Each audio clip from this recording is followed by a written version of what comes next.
everybody. It's been a while since I've done a video. I was looking for the perfect place to do the video, and now I have my inspiration room. So I wanted to explain to you, why did I need an inspiration room? I mean, come on, can't you just do a video anywhere? Well, yeah, you can. The inspiration room is really about making changes in my life and helping to inspire me to do the things that I want to do in my life. You see, this space used to be my office when I had a job. I used to work from home when I wasn't traveling, and that energy, that space of where I used to work when I had my job just didn't resonate with what I want to do as an entrepreneur, and for all the things that I'm trying to create and build and grow, I needed something a little bit more special and a little bit more reflective of the path that I'm on now. So today, I wanted to dedicate this video to actually someone who inspired me in 2006, Laurel Langmeyer. I read this book in 2006 when I was still at my job, my six-figure job, which I had been at for a number of years, where I had tremendous freedom and flexibility, led and supported a fabulous group of people, and was responsible for $100 million in sales. I wasn't happy. I was happy with the people, but I wasn't happy with the career path. I wanted something different. I wanted to be an entrepreneur. I wanted to be an entrepreneur so bad it hurt. I just didn't know where to start. And when I read Laurel's book, and it's funny, I met Laurel last year. She came to a tweet-up that I held. And when I met her, and I talked to her about her book and how much I valued the knowledge that I got out of reading her work, she said to me, "How come you've never signed up for any of my programs?" And I said to her, "Well, I don't need to. I read the book and I did everything you said to do." And she said that's an anomaly, that most people don't actually take action when they read the book. They need the program to actually take action. So I want to thank Laurel, because I didn't need the program because her book made it so friggin' easy to do. And I want to dedicate the video today about my inspiration room to Laurel. Laurel's book really taught me a lot about how to make money. There's an expression that it takes money to make money. And I think that a lot of times we don't recognize when we have money waiting, ready to make money. When I had a job, I also had stock options. So I had a little nest egg of money from my stock options. My husband and I own our own home, and we had equity in that home. What I realized when I read this book is we were wasting money. And what I mean by that is every day that we were living in our home with equity in our home that wasn't being used to make money, it was like having a couple $100,000 in the bank that you weren't really making any interest on, because we weren't using it to create new cash. So really, we were just wasting that money. It was just kind of sitting there. So the first thing that we did after reading this book is we had our home appraised, and we got a line of credit that would allow us to fund some of the business ventures that we wanted to start in. Since reading this book, my husband and I have opened Parley Wireless, our dealership. My husband has invested in one of the largest pavement marking companies in Ontario. He's one of 3 partners for probably one of the companies that paints the most highways, cities, and towns in all of Ontario.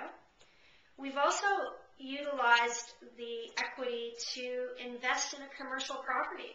My husband's business needed a place to put their equipment, a new warehouse to house their business, and what we decided to do instead of rent is we decided to build a commercial property. That commercial property cost close to $2 million, and the really, really cool thing is before they moved into that property, somebody actually offered $3 million to buy the place. So that's another huge, huge thing. It's leverage. When you take money that you are wasting and you use that money to create leverage, what ends up happening is you start to create more equity.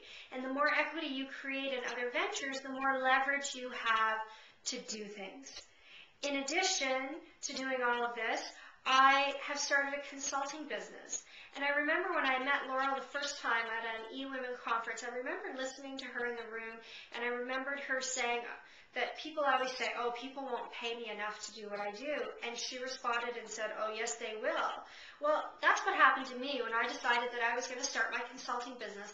I got all excited, and I developed some programs, and I decided what I was going to charge, and I told somebody. And oh my goodness, that person said to me, "I think your rates are too high for this market. I think they should be half of what you are asking." And I decided, no, I wasn't going to lower my price. I was going to stand firm in my price, and I've actually raised my price since then. I've raised my prices twice since then, and I'm still getting new business. I'm still attracting new business, and the reason I'm doing that is because I'm helping people make money. I'm helping people grow their businesses. I'm helping them create systems that allow them to maximize profits. I'm helping them create programs that are helping them to service their clients better.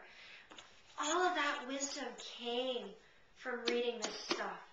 So if you are an entrepreneur that's looking to make a difference in your life, don't get stuck. Don't be like everybody else who takes 2 steps forward and 3 steps back. They're so afraid. They're so afraid to try something that they never realize the success. A good friend of mine, Michelle Patry, I used to have lunch with her because she owns her own business, and I used to always have lunch with her, and I had, because Michelle owned her own business, and I was I worked for a corporation, I was still an employee. And I remember Michelle saying to me, Lisa, what is it going to take? What has to change in order for you to feel that it's okay to go and do what you really want to do? For me, reading this book and realizing that I had more leverage than I realized and having confidence in myself, I did exactly what she said to do.